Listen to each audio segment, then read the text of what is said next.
welcome back to Van House Conversions. This is part 5 of the Vario library bus. Thank you for those that have been watching the previous episodes. This is now, I'm not sure what week we're on now, but we've now finished. Most of the wiring is all done and the porch area is complete like I'd explained in the last video.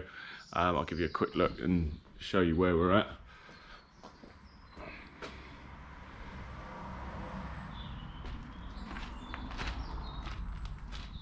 So the porch is about as done as it's going to be for a little while now. We're just confirming paint colours for the sides of the steps. Obviously the cork will be staying and there'll be some edging on each step.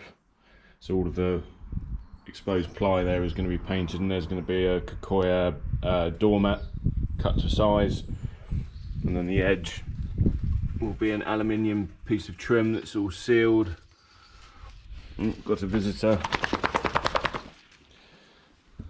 Naughty dog. So just quickly go and have a look. So this is going to be a great little porch area, perfect for dumping your dirty shoes and not bringing another mess into the bus. As before, we've got a lot of wiring and plumbing under the floor that was in a couple of weeks ago.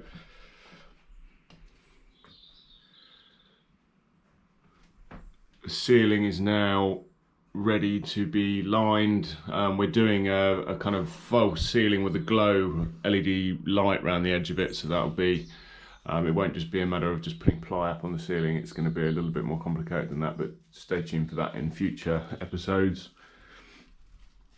So all of the wall lights are in, so we're going to be putting insulation in probably tomorrow.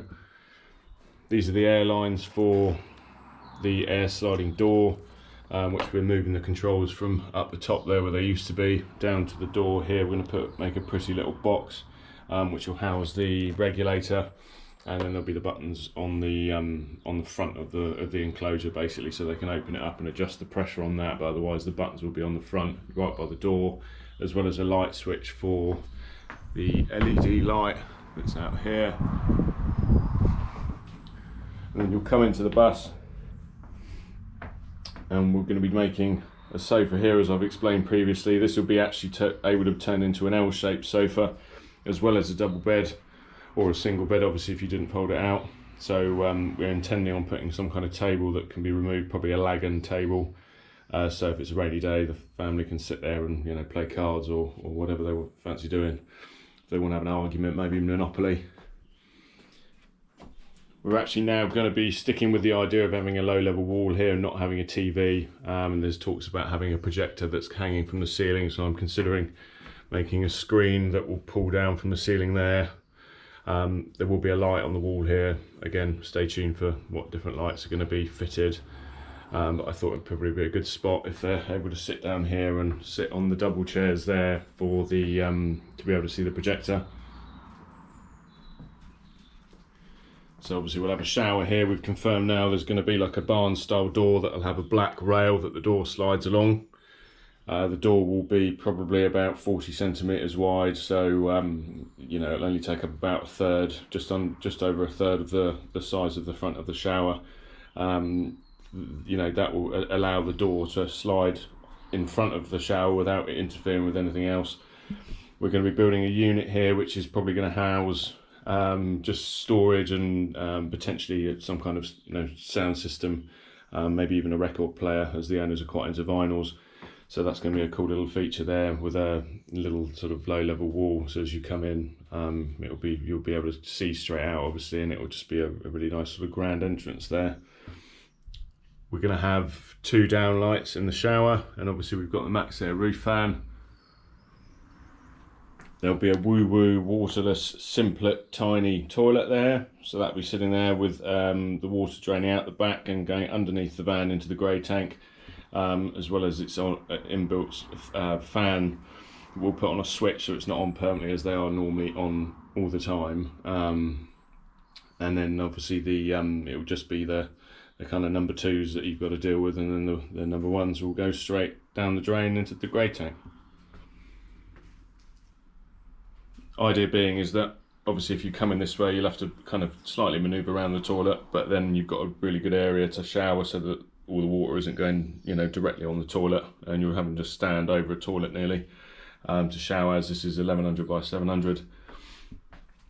We've also built all of the structure above the cab, apart from obviously what the mattress is going to sit within. So the mattress will sit lower down, probably in line with this bottom timber, so that you can still sit in the front of the bus without your head touching the ceiling. So there'll be a bottom on here, essentially roughly about that height. You can see where the original coach builder cut all of the roof lining out to remove the roof, and they built all of this additional structure in the back. There will be inset shelving into the kind of dome area. So there'll be like a long, either one shelf or maybe a kind of two smaller shelves all the way along, with an LED downlight inside within that setback part, with a switch. There'll also be a flexible sort of antique brass, bronze, bent sort of flexi reading light with a switch. That'll be a 240 volt light. These will be 12 volt. And we've also got a lot of wiring going on. You probably can't see too well, but there's various looms running down the tops of the walls, across the ceiling and across this side as well. So this has got air lines, power cables, 240 volt power lines as well, all essentially doing different things. So these will be the two reading lights, the same as the one above the cab for the double bed. I believe we're going to be doing a feature wall for the head of the bed, so that will kind of really make it clear that's the end where the pillows will be. And then there'll be some switches and sockets next to the window, and yeah, and then they've obviously got a max air fan and a skylight, two windows. This will be super bright once it's not parked underneath our roof. And then there's going to be 4 wall lights along here, which will be quite subtle white, in keeping with the rest of the wall, which is going to be white as well. We're also going to be doing window frames, but they won't be wooden like we would normally do. They're probably going to be painted, you know, perhaps another colour the same as the kitchen units, or, you know, they'll be basically painted frames essentially that will, you know, be a nice contrast against the white walls. We've confirmed we're going to probably be getting the seats that I mentioned in the previous video as well, that are made by the same company as the front seats, and the owner is intending on upholstering all of them. So they'll all match, which would be cool, and they're sprung seats, so they'll be really comfortable for the kids whilst they're riding along, as they'll have a bit of give and be able to move up and down very slightly. And we'll be making swivel bases for those as well. Up in the bed area again, sorry, the mattress will be sort of set beneath this timber. It's probably going to be about 10 centimeters thick. And we'll be putting some vents underneath the mattress as well, so that there's some airflow underneath the mattress to avoid any mould build up. And this whole area will be painted white, the same as the walls. And we only ever use Zinza Perma White. That's the best white paint I found for any kind of van or bus. It's mould resistant, it's super strong, wipeable, very expensive, but it's definitely the best option for something like this. Obviously, you've got to ventilate no matter what, so it's not something that you can just neglect the ventilation and expect because the paint's mould proof nothing will mould. That's definitely not the case. You'll find that there'll be a moisture build up somewhere you can't see. So as I've said so many times before, you've got to ventilate, and that sometimes in the winter will mean at the expense of LPG or of the heating. So you may have to, you know, have the heating running even when you've got some kind of roof fan open to let some of the kind of moist air from cooking or having a shower out, just to, you know, look after the bus really. So obviously again we've got a wood burner going here, which is being dropped off tomorrow, made by a guy called Julian. His business is called Fire Weaver, and we're going to be putting a twin walled flue from Salamander stoves, which will be stainless steel, which arrived today. So once we've got the wood burner in, we'll mock up with the flue, and we'll be putting a kind of slate plinth underneath it with maybe a tiled surround or hammered sort of brass. We're going to be having a kind of antique brass gold sink and tap combination with potentially a kind of sort of marble or granite worktop, probably made of composite. It probably won't actually be granite or marble because obviously it's very, very heavy. You can get some great composite equivalents that look just as good, and they're not as heavy, so, and very strong. And as explained before, we'll have the kitchen unit running along this wall, which will be getting built this week. So there'll be a wall just from the edge of the window coming across about 2/3 of the way across the bus, which will house the kitchen, which will come slightly over in an L shape. The sink will be in front of the window. We'll have an open shelf above the window, which will have a drainer, so you can have plates slotted in above the sink, which will be really, really practical. And you can either have the base of the drainer not there at all, so plates will drain directly into the sink once you put them up there, so any drips will go straight into the sink, or it does have a stainless base that you can keep in and then take that out periodically and clean it. This side of the kitchen will have the hob and lots of prep space, as the owner is a very keen cook, and they're probably going to be preparing food for 4 to 6 people at times. The fridge we've bought is a Thetford T2090 compressor fridge. It's a tall black 90 litre fridge, which should look really in keeping with all the other fixtures that we're going to have in here, and a Thetford Duplex 36 litre 12 volt ignition oven, which you've probably seen we fit on all of our vans and we use in our own bus. We've got 2 of them actually, and we always use them for cooking absolutely everything that you would normally expect to cook in a normal kitchen with a normal oven. And yeah, I think they work really well, and we use a lot of the equipment that we fit in customer vehicles because we know they work. So yeah, so at the moment it's a lot of stuff that perhaps you can't really see a lot of things. There's things like up here where we've had to level out and make sure all of the timbers in the ceiling are even. They've been bolted in, so that will give us a really nice flat space to kind of create the ceiling. And it's mainly been all of the kind of ceiling structure, which has taken some time as we repositioned a lot of the things that were here originally when it was a library bus. So you can probably see this piece of aluminium doesn't carry on anymore, it was moved over. And then the hole for the skylight was also moved over, because the skylight that was here originally was completely central, which wouldn't have worked with the shower. So yeah, there's a huge amount of work that's gone into getting the bus ready for us to begin insulating and ply lining everything, so that we can start building the interior.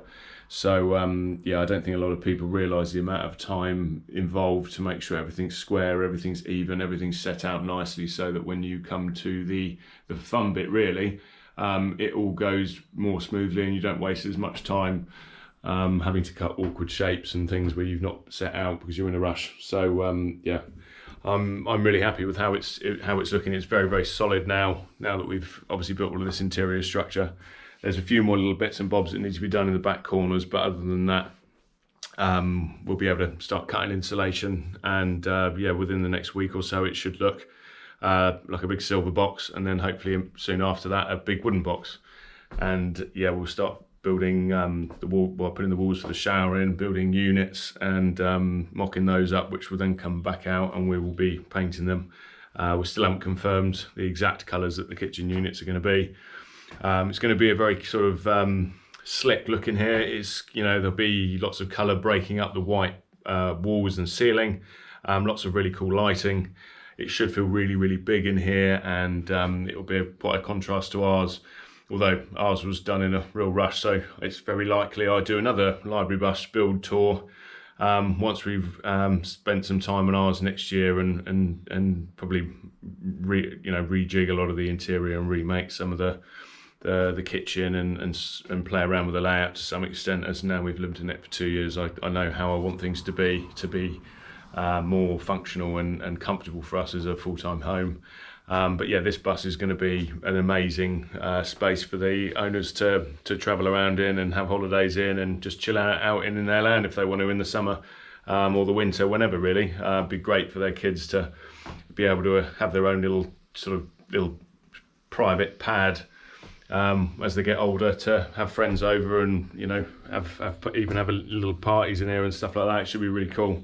Yeah, the level of finish will be very, very high, and we'll have done all of the important stuff beneath all of the pretty interior to ensure this bus lasts for a long time, that it's very well built, it's safe, and all of the electrics and plumbing will be very reliable and well thought out. So again, that's a lot of the time that's been spent on it thus far, ensuring all that's been done.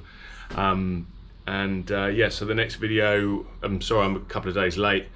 I just wanted to make sure we'd got through some of the wiring that you know, just to make sure it was all done completely before I did this video. So yes, thanks for watching again. Not really sure why we're getting so few views. I think it must be because me probably not doing videos for so long, and the sheer volume of van lifers on YouTube now. But hopefully some of you are finding this interesting. You know, maybe you're doing something similar to this and it's some good insight as to how you could perhaps approach yours. If you've got any questions, I'm always happy to answer anything. By all means, reach out on Instagram or leave a comment, and I'll do my best to help. Otherwise, please share the video, tell others about it. We may very well actually have a second library bus booked in for next year, so that'll be the third that we'll have done. But that hasn't been fully confirmed yet. But the yeah, really lovely couple have just won one at auction, so I'm hoping we'll be lucky enough to do that one as well. And it's identical to this one, so another black one with a red stripe around the bottom. A couple of years new, I think it's 2010. Yeah, so that'd be really amazing for us to be able to do a third library bus.